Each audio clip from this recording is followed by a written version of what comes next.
ఆంధ్రప్రదేశ్ ముఖ్యమంత్రి నారా చంద్రబాబు నాయుడు ఇవాళ ఢిల్లీకి వెళ్లనున్నారు. దేశ రాజధానిలో జరిగే ప్రతిష్టాత్మక రాయలసీమ డైలాగ్ 2026 సదస్సుకు హాజరు కానున్నారు. ఈ సదస్సులో సీఎం చంద్రబాబు ప్రసంగించనున్నారు. ఢిల్లీకి చేరుకున్న అనంతరం మధ్యాహ్నం 2 గంటలకు ప్రగతి మైదానంలోని భారత్ మండపంలో రాయలసీమ డైలాగ్ 2026 సదస్సులో సీఎం పాల్గొంటారు. భారత విదేశీ వ్యవహారాల మంత్రిత్వ శాఖ అబ్జర్వర్ రీసెర్చ్ ఫౌండేషన్ ఆధ్వర్యంలో రాయలసీమ డైలాగ్ సదస్సు నిర్వహిస్తున్నారు. ఈ సదస్సుకు ఫిన్లాండ్ దేశ అధ్యక్షుడు అలెగ్జాండర్ స్టబ్ సహా 110 దేశాలకు చెందిన 2700 మంది ప్రతినిధులు హాజరవుతున్నారు. జియో పాలిటిక్స్, జియో ఎకనామిక్స్ అంశం ఆధారంగా చర్చలు సాగనున్నాయి. ఈ సదస్సులో సాంకేతికత, సుపరిపాలన, భవిష్యత్ అనే అంశాలపై ముఖ్యమంత్రి చంద్రబాబు కీలక ఉపన్యాసం చేయనున్నారు. రియల్ టైమ్ గవర్నెన్స్, డేటా ఆధారిత విధాన నిర్ణయాలు, డిజిటల్ పౌర సేవలు వంటి అంశాలను వివరించనున్నారు. అడ్వాన్స్డ్ మ్యానుఫ్యాక్చరింగ్ డెస్టినేషన్ గా ఏపీని తీర్చిదిద్దేందుకు అనుసరిస్తున్న నిర్ణయాలను వారికి తెలుపనున్నారు సీఎం చంద్రబాబు. మిడిల్ ఈస్ట్ లో ఉద్రిక్త పరిస్థితులు తలెత్తడంతో క్రూడ్ ఆయిల్ రవాణాపై తీవ్ర ప్రభావం ఏర్పడింది. హర్ముజ్ జలసంధిని ఇరాన్ మూసివేయడం, చైనా, భారత్కు చమురు రవాణాకు తీవ్ర అంతరాయం ఏర్పడింది. ఈ క్రమంలో రష్యా నుంచి 30 రోజుల పాటు చమురు కొనుగోలు చేసేందుకు భారత్కు తాత్కాలిక మినహాయింపు ఇచ్చింది అమెరికా. ఇరాన్ యుద్ధం నేపథ్యంలో ఈ నిర్ణయం తీసుకున్నట్లు అమెరికా ఆర్థిక మంత్రి స్కాట్ బెసెంట్ తెలిపారు. రష్యా నుంచి ఆయిల్ దిగుమతి చేసుకోవచ్చంటూ అమెరికా ప్రకటనపై కాంగ్రెస్ మండిపడుతోంది. ట్రంప్ ఎదుట మోదీ మోకరిల్లారంటూ ఆరోపిస్తోంది. యుఎస్ ఇండియా వాణిజ్య ఒప్పందం పూర్తి కాకముందే ఆంక్షల పేరుతో భారత్ను భయపెడుతున్నారని కాంగ్రెస్ ఆగ్రహం వ్యక్తం చేస్తుంటే, మరోవైపు భారత్పై అమెరికా డిప్యూటీ సెక్రటరీ క్రిస్టోఫర్ లాండో సంచలన వ్యాఖ్యలు చేశారు. 20 ఏళ్ల క్రితం చైనాకు ఇచ్చిన ఆర్థిక ప్రయోజనాల కారణంగా అమెరికాకు పోటీగా మారిందన్నారు. అదేవిధంగా భారత్కు వాణిజ్యపరమైన అవకాశాలు ఇవ్వడానికి అమెరికా సుముఖంగా లేదంటూ లాండో కామెంట్ చేశారు. ఇరాన్ ఇజ్రాయెల్ యుద్ధంతో ప్రపంచ అస్థిరత, సముద్ర భద్రత ఆందోళనకరంగా మారిందని కేంద్ర రక్షణ మంత్రి రాజ్నాథ్ సింగ్ అన్నారు. అయితే భారత్కు బలమైన సముద్ర భద్రత ఉందని, ఎలాంటి ఇబ్బందులనైనా ఎదుర్కోగలదని స్పష్టం చేశారు. చర్చలు దౌత్యపరంగానే, యుద్ధాలు ముగుస్తాయన్నారు రాజ్నాథ్ సింగ్. గల్ఫ్లో ముదురుతున్న అమెరికా, ఇజ్రాయెల్, ఇరాన్ యుద్ధం ఎరువులు, ఎల్పీజీపై తీవ్ర ప్రభావాన్ని చూపించనున్నాయి. మన దేశ రైతులు ఉపయోగించే ఎరువుల్లో యూరియా, డీఏపీ ముఖ్యమైనవి. యుద్ధం కారణంగా నాఫ్తాను సరఫరా చేయలేమని ఖతార్ చేతులెత్తేసింది. యుఏఈ, ఒమన్ నుంచి సముద్ర మార్గం నుంచి వచ్చే సల్ఫర్ దాడుల కారణంగా స్తంభించిపోయింది. దీంతో రానున్న వేసవి నాటికి దేశంలో ఎరువుల కొరత తీవ్రమై రైతాంగం సంక్షోభాన్ని ఎదుర్కొనే ప్రమాదం పొంచి ఉంది. సహజ వాయువు ఎగుమతిలోనే ప్రపంచంలోనే అగ్రగామిగా ఉన్న ఖతార్ తమ ప్లాంట్లపై ఇరాన్ దాడుల కారణంగా ఉత్పత్తిని నిలిపివేసింది. దీంతో గ్యాస్ ధరలు అమాంతం ఆకాశాన్నంటాయి. అయితే ఎల్పీజీ అలాగే ఇతర ముడి సరుకుల విషయంలో ఆందోళన చెందాల్సిన అవసరం లేదని, అన్ని నిల్వలు సమృద్ధిగా ఉన్నాయని కేంద్రం ప్రకటించింది. వైసీపీ అధ్యక్షుడు పులివెందుల ఎమ్మెల్యే జగన్మోహన్ రెడ్డి వ్యవహార శైలిపై ముఖ్యమంత్రి చంద్రబాబు, ఉప ముఖ్యమంత్రి పవన్ కళ్యాణ్ మండిపడ్డారు. ఒక పార్టీకి అధ్యక్షుడిగా ఉంటూ అటు ప్రజలతో ఇటు ప్రభుత్వంతో జగన్ రెడ్డి ఎలా మైండ్ గేమ్ ఆడుతున్నారో ఇద్దరు వివరించారు. ప్రజాస్వామ్యంలో ఉన్నామన్న కనీస ఇంగితం లేకుండా నియంతలాగా వ్యవహరించడాన్ని తప్పుపట్టారు సీఎం, డిప్యూటీ సీఎం. ప్రజల చేత ఎన్నికైన వైసీపీ ఎమ్మెల్యేలు శాసనసభకు రాకుండా ఎందుకు తప్పించుకు తిరుగుతున్నారని జగన్ రెడ్డిని సూటిగా ప్రశ్నించారు చంద్రబాబు. విపక్ష హోదా ఇస్తేనే అసెంబ్లీకి వస్తానని చెప్పడం విడ్డూరంగా ఉందన్నారు. అసలు రాజ్యాంగం గురించి తెలియకుండానే జగన్ రెడ్డి రాజకీయం చేస్తున్నారా అని అసెంబ్లీలో అప్రాప్రియేషన్ బిల్లు సందర్భంగా మాట్లాడుతూ ఆశ్చర్యం వ్యక్తం చేశారు ముఖ్యమంత్రి చంద్రబాబు.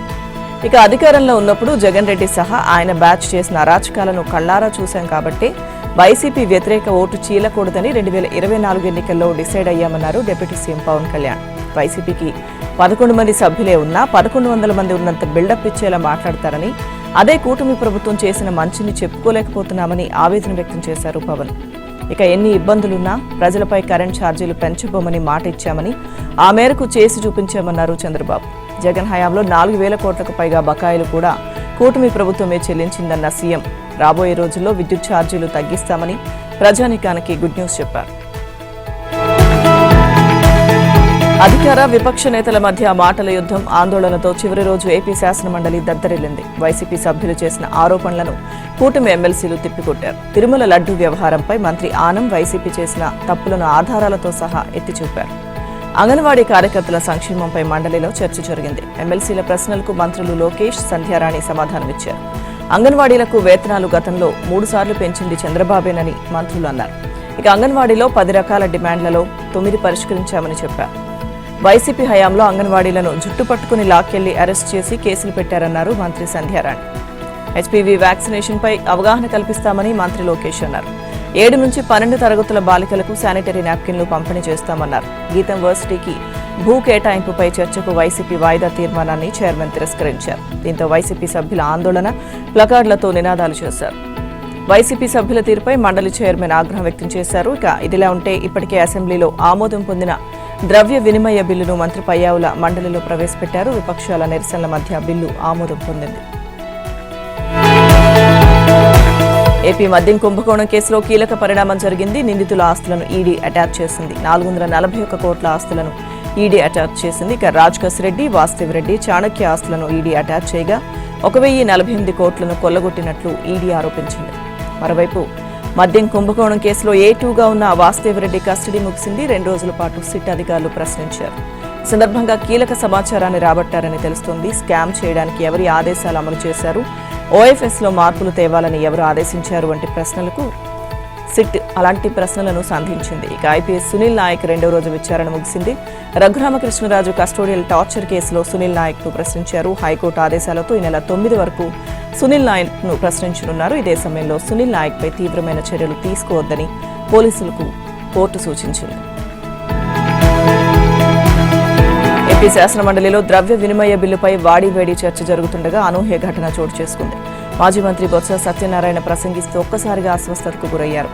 అయినా తూలి పడిపోతుండగా పక్కనే ఉన్న ఎమ్మెల్సీ రమేష్ యాదవ్ అప్రమత్తమై పట్టుకుపోయారు. దీంతో చైర్మన్ మోషన్ రాజు వెంటనే మండలిని వాయిదా వేసి అత్యవసర వైద్య పరీక్షలకు ఆదేశించారు.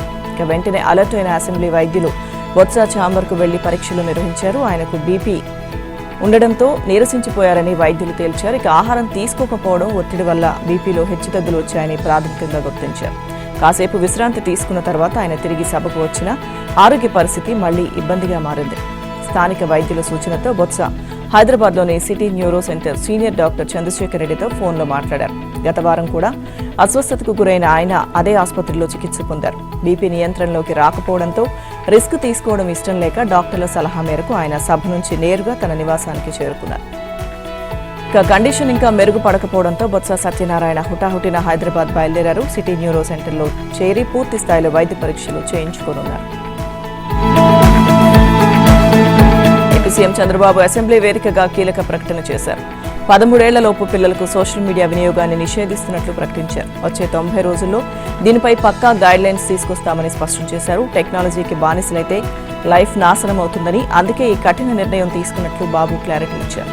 ప్రస్తుతానికి 13 ఏళ్లు అంటున్నప్పటికీ 13 నుంచి 19 ఏళ్లలోపు వారికి సంబంధించి ఏం చేయాలన్న దానిపై అధ్యయనం చేసి తుది నిర్ణయం తీసుకుంటామని చంద్రబాబు తెలిపారు.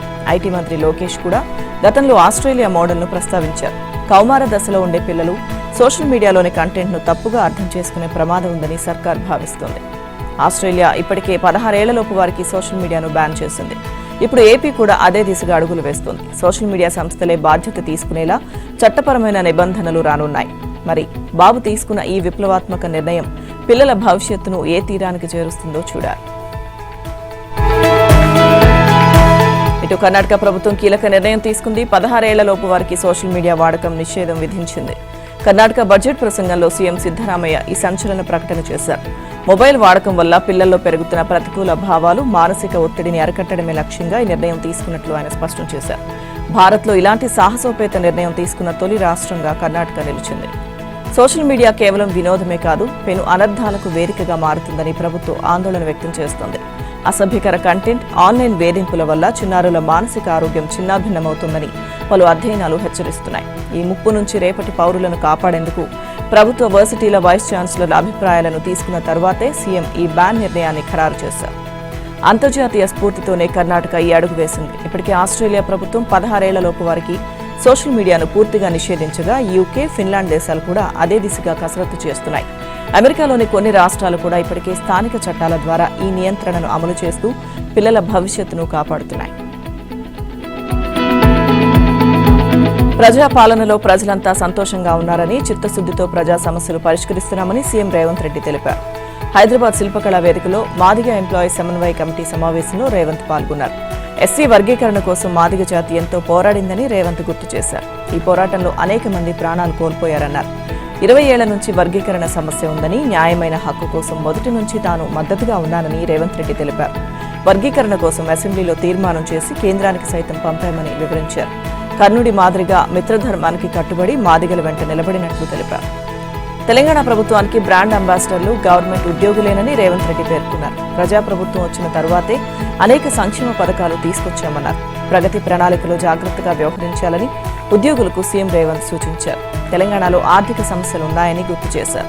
ప్రభుత్వం వద్ద పంచడానికి భూములు లేవన్నారు. ప్రభుత్వం ఆర్థిక వెసులుబాటు అంతంత మాత్రంగానే ఉందని తెలిపారు. బడుగు బలహీన వర్గాలకు మెరుగైన విద్య అందించాలన్నదే తమ ప్రభుత్వ ఆలోచన అని రేవంత్ రెడ్డి పేర్కొన్నారు. ప్రక్షాళన చేసేందుకే విద్యాశాఖను తన వద్ద పెట్టుకున్నట్లు వెల్లడించారు. గత బీఆర్ఎస్ ప్రభుత్వం బర్రెలు గొర్రెలు చేపల పేరుతో బలహీన వర్గాలను దగా చేసిందని, మనం బర్రెలు గొర్రెలు కాచుకోవాలా, వాళ్ల పిల్లలు రాజ్యం ఏలుతారా అంటూ రేవంత్ సూటిగా ప్రశ్నించారు. ప్రజాపాలన ప్రగతికి సరికొత్త బాట. తెలంగాణ గడ్డపై ఇప్పుడు ఎక్కడ చూసినా ఇదే నినాదం వినిపిస్తోంది. సెక్రటేరియట్ నుంచి గల్లీ దాకా అధికార యంత్రాంగం పరుగులు తీస్తోంది. గ్రామ సభల ద్వారా ప్రభుత్వం అమలు చేస్తున్న అభివృద్ధి సంక్షేమ పథకాలను ప్రజల్లోకి తీసుకువెళ్లే కార్యక్రమానికి శ్రీకారం చుట్టింది. ప్రజాపాలన ప్రగతి ప్రణాళిక పేరిట 99 రోజుల కార్యాచరణ చేపట్టింది. జూన్ 12 వరకు 10 థీమ్లతో యాక్షన్ ప్లాన్ అమలు జరగనుంది. ప్రభుత్వం తీసుకున్న ప్రతిష్టాత్మక కార్యక్రమంతో మంత్రులంతా గ్రౌండ్లోకి దిగారు. అన్ని జిల్లాల్లో 99 రోజుల యాక్షన్ ప్లాన్పై సమావేశాలు జరిగాయి. ఉమ్మడి ఖమ్మం జిల్లాలో రెవెన్యూ మంత్రి పొంగులేటి శ్రీనివాసరెడ్డి ఆఫీసర్లకు క్లాస్ తీసుకున్నారు. దశాబ్దాలుగా నలుగుతున్న అటవీ రెవెన్యూ భూముల వివాదాలకు ఈ 99 రోజుల్లోనే ఫుల్ స్టాప్ పెట్టాలని అల్టిమేటం జారీ చేశారు. ముఖ్యంగా ఇంజనీరింగ్ విభాగం వైఫల్యాలపై మంత్రి నిప్పులు చెరిగారు. డ్రైనేజీలు సరిగ్గా లేక నీరు నిలిస్తే ఆ తప్పు చేసిన అధికారి ఎవరో రికార్డులో రాసి మరీ బాధ్యులను చేయాలని కలెక్టర్లను ఆదేశించారు. ఇకపై తప్పు చేస్తే తప్పించుకోవడం అసాధ్యమనే హెచ్చరికలు పంపారు. 99 రోజుల కార్యాచరణను ప్రభుత్వం ఒక ఛాలెంజ్గా తీసుకుంది. తప్పు చేసిన అధికారుల పేర్లు రికార్డ్స్లో చేర్చడం ద్వారా జవాబుదారీతనం పెంచుతామంటున్నారు. రాజకీయాలకు అతీతంగా అభివృద్ధిని ప్రజల్లోకి తీసుకెళ్లే ప్రయత్నం చేస్తున్నారు. అనుకున్న డెడ్లైన్ లోపు ఫలితాలు సాధిస్తారా అనేది వేచి చూడాలి. హైదరాబాద్ నగరాన్ని ప్రపంచ స్థాయి ప్రమాణాలతో తీర్చిదిద్దేందుకు రాష్ట్ర ప్రభుత్వం కట్టుబడి ఉందని సీఎం రేవంత్ రెడ్డి స్పష్టం చేశారు. రంగారెడ్డి జిల్లా కొత్వాల్గూడలో ఏర్పాటు చేసిన ఎకో హిల్ పార్క్ను ఆయన ప్రారంభించారు. అలాగే బద్వేల్ లేఅవుట్ ఇంటర్చేంజ్ పనులకు శంకుస్థాపన చేశారు. ఈ సందర్భంగా ఏర్పాటు చేసిన సభలో సీఎం మాట్లాడుతూ మూసీ నది ప్రక్షాళన ప్రాధాన్యతను వివరించారు. ప్రస్తుతం మూసీ నది మురికి కూపంగా మారిందని, ఆ పరిసరాల్లో పేరుకుపోయిన చెత్త వల్ల ప్రజలు నానా ఇబ్బందులు పడుతున్నారని ఆవేదన వ్యక్తం చేశారు. కలుషితమైన వాతావరణంలో నివసించాలని ఎవరూ కోరుకోరని, అందుకే నదిని శుభ్రం చేసి సుందరీకరిస్తామని చెప్పారు. మూసీ పరివాహక ప్రాంతాన్ని కేవలం పర్యాటక కేంద్రంగానే కాకుండా పెద్ద ఎత్తున వ్యాపారాలు విస్తరించేలా అభివృద్ధి చేస్తామని రేవంత్ రెడ్డి ప్రకటించారు. ఇక నగర అభివృద్ధి ప్రక్రియలో భాగంగా కొందరు తమ భూములను కోల్పోవాల్సి రావడం సహజమన్నారు. అయితే నిర్వాసితులకు ప్రభుత్వం తరపున పూర్తి భరోసా ఇస్తున్నట్టు తెలిపారు. ఎవరికీ అన్యాయం జరగకుండా చూస్తామని, అందరితో చర్చించి సమస్యలను సానుకూలంగా పరిష్కరిస్తామని హామీ ఇచ్చారు. ఈ విషయంలో ప్రజలు ఆందోళన చెందాల్సిన అవసరం లేదని స్పష్టం చేశారు. బాధితులను ఆదుకోవడానికి ప్రభుత్వం సిద్ధంగా ఉందని భరోసా ఇచ్చారు. దేశంలోని ఇతర నగరాల కంటే హైదరాబాద్ ఎంతో అందమైనదని ముఖ్యమంత్రి కొనియాడారు. ఎకో పార్క్ నిర్మాణం అద్భుతంగా ఉందని కితాబిచ్చారు. సమర్థవంతమైన ప్రభుత్వాలు ఉన్నప్పుడే నగరాలు ప్రపంచ నగరాలతో పోటీ పడగలవని అభిప్రాయపడ్డారు. ఇక ప్రభుత్వం చేస్తున్న అభివృద్ధి పనులను గత పాలకులు కావాలని అడ్డుకుంటున్నారని విమర్శించారు. 10 ఏళ్లు అధికారంలో వారు ఏమీ చేయలేకపోయారని, ఇప్పుడు తాము చేస్తుంటే ఓర్వలేకపోతున్నారని మండిపడ్డారు. అభివృద్ధిని అడ్డుకునే వారికి ప్రజలే బుద్ధి చెప్పాలని కోరారు. హైదరాబాద్ భవిష్యత్తుపై తమ ప్రభుత్వం వద్ద పక్కా ప్రణాళికలు ఉన్నాయని రేవంత్ రెడ్డి వెల్లడించారు. నగర జీవన ప్రమాణాలను మెరుగుపరచడమే లక్ష్యంగా ముందుకు సాగుతున్నామని సీఎం తెలిపారు. పర్యావరణ పరిరక్షణతో పాటు మౌలిక సదుపాయాల కల్పనకు సమాన ప్రాధాన్యత ఇస్తున్నట్లు చెప్పారు. మూసీ ప్రక్షాళన ప్రాజెక్టు ద్వారా నగర రూపురేఖలు మారిపోతాయని ధీమా వ్యక్తం చేశారు. కేవలం ప్రకటనలకే పరిమితం కాకుండా క్షేత్రస్థాయిలో పనులు వేగవంతం చేస్తామని వివరించారు. రాజకీయ ప్రయోజనాల కోసం కొందరు చేసే దుష్ప్రచారాన్ని నమ్మవద్దని ప్రజలను కోరారు. నగరాన్ని ఒక గొప్ప వారసత్వ సంపదగా రాబోయే తరాలకు అందించే బాధ్యత మనందరిపై ఉందని ముఖ్యమంత్రి రేవంత్ రెడ్డి గుర్తు చేశారు. రేవంత్ రెడ్డి కష్టాల్లో ఉన్నా, కన్నీళ్లలో ఉన్నా, ప్రతిపక్షంగా ఉండి యుద్ధం చేసినా, అధికారం కోసం పోరాటం చేసినా, సీఎంగా రాష్ట్ర అభివృద్ధి, ప్రజా సంక్షేమం కోసం యజ్ఞంలా పనిచేస్తున్న ఆయన వెనుక కొండంత అండగా నిలిచిన వ్యక్తే వేం నరేందర్ రెడ్డి. 2009 నుంచి మొదలైన వీరి ప్రయాణం తెలంగాణ గద్దెనెక్కి పాలన పరుగులు పెట్టించే వరకు కూడా సాగుతోంది. ఇక వేం నరేందర్ రెడ్డి ప్రభుత్వానికి రాజకీయ సలహాదారుగా ఉంటూ పార్టీ క్యాడర్కు, ముఖ్యమంత్రికి మధ్య వారధిగా నిలిచారు. ఎమ్మెల్యేల సమస్యలైనా, పార్టీ అంతర్గత వ్యవహారాలైనా వేం నరేందర్ రెడ్డి చెబితే రేవంత్ వింటారు. రేవంత్ చెబితే వేం అమలు చేస్తారు. అలాంటి కీలక నేత ఇప్పుడు రాజ్యసభకు వెళ్తుండటంతో ఆ సలహాదారు పదవికి రాజీనామా చేశారు. దాంతో తరువాత ఆ కుర్చీలో కూర్చునేది ఎవరనే చర్చ మొదలైంది. అయితే ఆ కుర్చీలో మరొకరు కూర్చునే ప్రసక్తే లేదని ప్రభుత్వ వర్గాలు ఘంటాపథంగా చెబుతున్నాయి. నాడు వైఎస్ఆర్, నేడు రేవంత్ రెడ్డి. 2004లో వైఎస్ రాజశేఖర రెడ్డి ముఖ్యమంత్రి అయినప్పుడు తన ఆత్మబంధువు కేవీపీ రామచంద్రరావును సలహాదారుగా నియమించుకున్నారు. తర్వాత కేవీపీ రాజ్యసభకు వెళ్లాల్సి వచ్చింది. అప్పుడు ఆఫీస్ ఆఫ్ ప్రాఫిట్ సమస్య తలెత్తింది. ఒక వ్యక్తి ఒకేసారి 2 లాభదాయక పదవుల్లో ఉండకూడదన్న సుప్రీంకోర్టు తీర్పుతో కేవీపీ సలహాదారుడి పదవికి రాజీనామా చేశారు. కానీ వైఎస్ వెనక్కి తగ్గలేదు. కేవీపీకి రూపాయి జీతం లేకుండా, ఎటువంటి ప్రభుత్వ భత్యాలు లేకుండా సలహాదారు పదవిచ్చి తన వెంట ఉంచుకున్నారు. ఇప్పుడు రేవంత్ రెడ్డి సైతం అదే బాటలో నడవబోతున్నారని సమాచారం. వేం నరేందర్ రెడ్డి ఎంపీగా ఎన్నిక కాబోతున్నందున జీతభత్యాలు లేకుండా గౌరవ సలహాదారుగా నియమిస్తారని తెలుస్తోంది. లేదంటే కొత్తగా ప్రజా భద్రతా సలహా మండలి చైర్మన్ పదవి క్రియేట్ చేసే అవకాశం ఉందని పరిశీలకులు చెబుతున్నారు. నేను ఎవరిని కొట్టలేదు, కొట్టించలేదు, నాకేం తెలియదు. నాటి ఎంపీ, ప్రస్తుత డిప్యూటీ స్పీకర్ రఘురామకృష్ణరాజును చిత్రహింసలకు గురి చేసిన కేసు విచారణలో ఐపీఎస్ సునీల్ నాయక్ స్పందించిన తీరిది. ఈ కేసులో 2వ రోజు శుక్రవారం గుంటూరు సిసిఎస్ కార్యాలయంలో విజయనగరం ఎస్పీ దామోదర్ ఎదుట ఆయన విచారణకు హాజరయ్యారు. తొలి రోజు 7 గంటల పాటు విచారించినప్పటికీ సాధారణ అంశాలకే దర్యాప్తు పరిమితమైంది. అయితే 2వ రోజు మాత్రం రఘురామ కస్టోడియల్ టార్చర్కు సంబంధించి చోటు చేసుకున్న పరిణామాలను ఆధారాలతో సూటిగా ప్రశ్నించినట్లు తెలిసింది. రఘురామను కస్టడీలో పోలీసులు చిత్రహింసలకు గురి చేసిన సమయంలో గదిలో ఎవరెవరున్నారు, అక్కడ ఏం జరిగిందనే విషయాలను కొందరు సిఐ, ఎస్ఐల నుంచి కింది స్థాయి కానిస్టేబుల్స్ వరకు మ్యాజిస్ట్రేట్ ఎదుట పూసుగుచ్చినట్లు వాంగ్మూలాలిచ్చారు. వాటిని సునీల్ నాయక్ ఎదుట ఉంచి దామోదర్ ప్రశ్నించారు. ఆ రోజు అక్కడ మీరున్నట్టు సిబ్బంది చెప్పారనగా ఆయన నుంచి మౌనమే సమాధానమైంది. ఆ రోజు గుంటూరు సిఐడి ప్రాంతీయ కార్యాలయానికి మీరు ఎందుకు వెళ్లాల్సి వచ్చిందని ప్రశ్నించగా నిందితుడు ఎంపీ కదా, చూసుకోకపోతే ఎలా అని బదులిచ్చినట్టు తెలిసింది. హైదరాబాద్లో రఘురామన్ అరెస్ట్ చేసి తీసుకొచ్చేందుకు పంపిన టీంలను ఎవరు ఏర్పాటు చేశారనే ప్రశ్నకు తనకు తెలియదని బదులిచ్చినట్లు సమాచారం. రఘురామన్ కస్టడీలో మీరు కొట్టారని, తులసిబాబు, సునీల్ కుమార్ గన్మెన్, వంట మాస్టర్, డ్రైవర్ తదితరులతోనూ కొట్టించారని ప్రత్యక్ష సాక్షులైన సిబ్బంది చెప్పారని అనగా తాను ఎవరిని కొట్టలేదని, కొట్టించలేదని చెప్పినట్టు తెలిసింది. ఆ రోజు అక్కడ ఎవరెవరు ఉన్నారని అడగ్గా చాలా కాలమైనందున తనకు గుర్తులేదని చెప్పినట్టు తెలిసింది. ఇక ఇలా ఉదయం 9:47 మొదలైన విచారణ సాయంత్రం 5 గంటల 18 నిమిషాల వరకు సాగింది. కాగా సునీల్ నాయక్ను శనివారం కూడా అధికారులు విచారించనున్నారు. విజయవాడలో ఎమ్మెల్యేలు, ఎమ్మెల్సీల ఆట విడుపు కార్యక్రమం అట్టహాసంగా జరిగింది. ఈ కార్యక్రమంలో సీఎం చంద్రబాబు, మంత్రి లోకేష్ పాల్గొన్నారు. ప్రజాప్రతినిధుల పిల్లలతో లోకేష్ సరదాగా గడిపారు. భీముడి పాత్రలో డిప్యూటీ స్పీకర్ రఘురామ అదరగొట్టారు. వీరపాండ్య కట్టబ్రహ్మణ పాత్రలో మంత్రి దుర్గేష్ అందరినీ అలరించారు. ఇక ఎమ్మెల్యేలు గల్లా మాధవి, విజయశ్రీ ప్రార్థనా గీతాన్ని ఆలపించారు. మహిళా ఎమ్మెల్యేలు చేనేత వస్త్రాల ప్రదర్శనతో ఆకట్టుకున్నారు. ఎమ్మెల్యే సుందరపు విజయ్ కుమార్ పాట పాడి అలరించారు. శ్రీకృష్ణదేవరాయలుగా ఎమ్మెల్యే అరవింద్ బాబు అందరినీ అలరించారు. ఇక ఎమ్మెల్యేలకు తిప్పలు తెచ్చే కార్యకర్తల మొక్కల విషయంలో ఎమ్మెల్యేలు జీవి ఆంజనేయులు, కామినేని శ్రీనివాస్, బుచ్చయ్య చౌదరి ఆకట్టుకుంటున్నారు. ప్రజాప్రతినిధుల ఆట విడుపు కార్యక్రమం చాలా బాగుందన్నారు సీఎం చంద్రబాబు. చేనేతకు అండగా నిలవాలనే స్ఫూర్తిని మహిళా ఎమ్మెల్యేలు చేనేత వస్త్రాల ప్రదర్శనతో కలిగించారని కొనియాడారు. ఇక స్పోర్ట్స్ ఈవెంట్ ఏవి చూస్తే ఒలింపిక్స్ కు సిద్ధమవుతున్నట్లు ఆడారని సీఎం చంద్రబాబు మెచ్చుకున్నారు.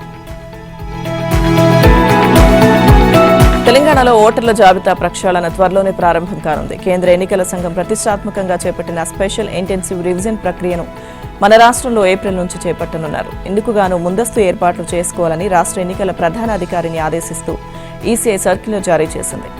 ఓటర్ల జాబితా సవరణ కోసం ఎన్నికల విభాగాలు సిద్ధం కావాలని, విధి విధానాల ప్రచారం, అవగాహన కార్యక్రమాలను ఈ ప్రక్రియను కూడా పూర్తి చేయాలని పేర్కొంది. ఇక ఏప్రిల్ నుంచి ప్రారంభమయ్యే ఈ ప్రక్రియ కోసం శిక్షణ కార్యక్రమాలు, బూత్ స్థాయి అధికారుల నియామకం, క్షేత్రస్థాయి మ్యాపింగ్ పనులను తక్షణమే పూర్తి చేయాలని సూచించింది. ఓటర్ల జాబితాను 100% దోషరహితంగా మార్చడమే లక్ష్యంగా ఎస్ఐఆర్ పేరిట సవరణను చేపట్టనున్నారు. తెలుగు రాష్ట్రాల్లో పెద్ద పులుల సంచారం ప్రజలకు కంటి మీద కునుకు లేకుండా చేస్తుంది. జనం భయం గుప్పెట్లో బతుకుతున్నారు. పెద్ద పులుల సంచారం నేపథ్యంలో ప్రజలు అలర్ట్ గా ఉండాలని అటవీ శాఖ అధికారులు హెచ్చరిస్తున్నారు. అల్లూరు జిల్లా మొల్లేరు, ఆర్డీపురం, వడ్డీ చెరువు గ్రామాల్లో పెద్ద పులి సంచారం స్థానికులను భయాందోళనకు గురి చేస్తుంది. ట్యాంక్ బిడ్ సమీపంలో పులి కదలికలను గుర్తించిన అటవీ శాఖ అధికారులు దాన్ని బంధించేందుకు ప్రత్యేక ఆపరేషన్ ప్రారంభించారు. ఈ నేపథ్యంలో ప్రజలు అప్రమత్తంగా ఉండాలని అధికారులు హెచ్చరించారు. నాగర్ కర్నూలు జిల్లా శ్రీశైలం హైదరాబాద్ ప్రధాన రహదారి వద్ద పెద్ద పులి కనిపించింది. అర్ధరాత్రి రోడ్డుపై నడుచుకుంటూ వెళ్తున్న పులి అటవీ శాఖ అధికారులు, సిబ్బంది కంటబడింది. డ్రోన్ సర్వేకు వెళ్తుండగా వారి సఫారీ వాహనానికి ముందు నడుచుకుంటూ వెళ్తూ పులి కనిపించింది. తెలంగాణ మహిళా కాంగ్రెస్ అధ్యక్షురాలుగా సీనియర్ నాయకురాలు వరంగల్ మాజీ మేయర్ ఎర్రబెల్లి స్వర్ణను పార్టీ అధిష్టానం నియమించింది. ఈ మేరకు అఖిల భారత కాంగ్రెస్ కమిటీ శుక్రవారం అధికారిక ఉత్తర్వులు జారీ చేసింది. ఎర్రబెల్లి స్వర్ణకు వరంగల్ జిల్లా రాజకీయాల్లో సుదీర్ఘ అనుభవం ఉంది. గతంలో ఆమె వరంగల్ మున్సిపల్ కార్పొరేషన్ మేయర్గా పనిచేశారు. 2002లో వరంగల్ మున్సిపల్ కార్పొరేషన్కు ఎన్నికైన ఆమె నగరానికి మొట్టమొదటి మహిళా మేయర్గా సేవలందించి నగర అభివృద్ధిలో తనదైన ముద్రను వేశారు. ఇక కాంగ్రెస్ పార్టీలో సుదీర్ఘకాలంగా కొనసాగుతూ ఉమ్మడి వరంగల్ జిల్లా కాంగ్రెస్ కమిటీ అధ్యక్షురాలిగా కూడా కీలక బాధ్యతలు నిర్వర్తించారు. పార్టీ సిద్ధాంతాల పట్ల నిబద్ధత ఉండడం వల్ల అధిష్టానం ఆమెపై నమ్మకంతో ఈ బాధ్యతలను అప్పగించినట్లు తెలుస్తోంది. ఎర్రబెల్లి స్వర్ణ నియామకం పట్ల జిల్లాలోని కాంగ్రెస్ శ్రేణులు హర్షం వ్యక్తం చేస్తున్నారు. అంతర్జాతీయ మహిళా దినోత్సవం సందర్భంగా యూకేలోని లండన్లో తెలుగు మహిళలు యూకే ఫేస్బుక్ గ్రూప్ ఆధ్వర్యంలో తెలుగు మహిళలు ఘనంగా వేడుకలు నిర్వహించారు. శ్రీదేవి మీనావలి స్థాపించిన ఈ గ్రూప్లో ప్రస్తుతం యూకే అంతటా 5,000కు పైగా తెలుగు మహిళలు సభ్యులుగా ఉన్నారు. యూకేలోని పలు ప్రాంతాల నుంచి 300 మందికి పైగా మహిళలు పాల్గొని ఆటపాటలు, ఫ్యాషన్ షో, ఇన్స్పైరింగ్ స్టోరీస్ కార్యక్రమాలతో సందడి చేశారు. కార్యక్రమంలో చారిటీ రాఫల్ నిర్వహించి మహిళల సహాయం, బాలికల విద్య కోసం నిధులను సమీకరించారు. హిమాలయ దేశం నేపాల్లో ఓ కొత్త రాజకీయ పార్టీ సరికొత్త చరిత్ర సృష్టించింది. ఆ దేశ పార్లమెంట్కు జరిగిన ఎన్నికల్లో రాష్ట్రీయ స్వతంత్ర పార్టీ బంపర్ మెజారిటీతో ఘన విజయం సాధించే దిశగా దూసుకెళ్తోంది. నేపాల్ పార్లమెంట్లో మొత్తం 275 స్థానాలుండగా 165 సీట్లకు గురువారం ప్రత్యక్ష ఎన్నికలు జరిగాయి. శుక్రవారం ఓట్ల లెక్కింపు చేపడతారు. ఇక కడపటి వార్తలు అందే సమయానికి ఆర్ఎస్పీ 100కు పైగా సీట్లలో ఆధిక్యంలో కొనసాగుతోంది. ఈ పార్టీ 2022లోనే ఏర్పడింది. రవీల్ అమిత్ ఈ పార్టీని స్థాపించారు. కాఠ్మండు మాజీ మేయర్ బాలేంద్ర షా ఈ ఏడాది జనవరి 18న ఈ పార్టీలో చేరి పార్టీ ప్రధాని అభ్యర్థిగా అవకాశాన్ని దక్కించుకున్నారు. నేపాల్కు 4 సార్లు ప్రధానిగా పనిచేసిన కమ్యూనిస్ట్ పార్టీ ఆఫ్ నేపాల్ అధ్యక్షుడు కేపీ శర్మ ఓలీని ఆయనకు కంచుకోట వంటి జుపా 5 నియోజకవర్గంలోనే బాలేంద్ర షా చిత్తుగా ఓడించారు. భారత ఫుట్బాల్ విజయాల్లో కీలక పాత్ర పోషించిన ఒలింపియన్ హైదరాబాద్కు చెందిన సయ్యద్ హబీబుల్ హసన్ హమీద్ అనారోగ్యంతో తుదిశ్వాస విడిచారు. శుక్రవారం ఉదయం కన్నుమూసిన హమీద్ అంత్యక్రియలను నగరంలోని విజయనగర్ కాలనీలో నిర్వహించారు. హమీద్కు కొడుకు, 4 కుమార్తెలున్నారు. భార్య కొన్నాళ్ల కిందటే అనారోగ్యంతో మృతి చెందారు.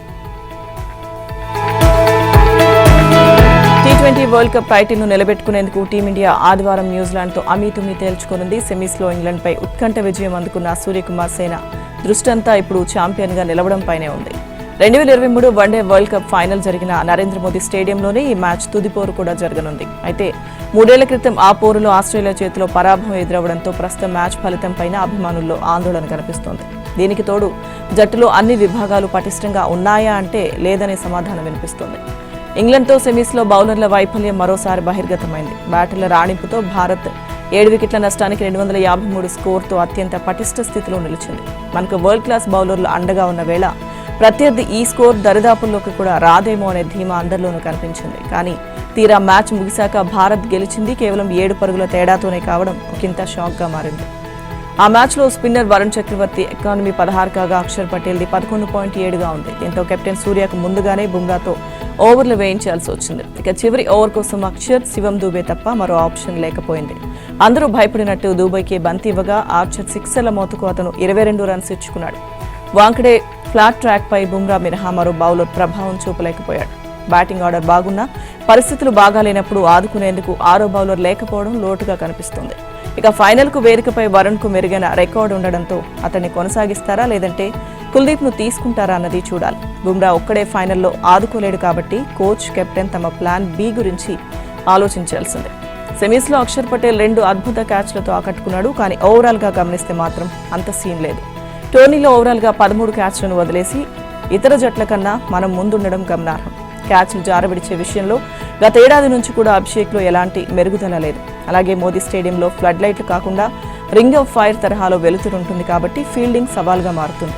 దీనికి తగ్గట్టుగా ఫైనల్కు ముందే ఫీల్డర్లు క్యాచ్ ప్రాక్టీస్ చేసుకోవాల్సిన అవసరం ఎంతైనా ఉంది.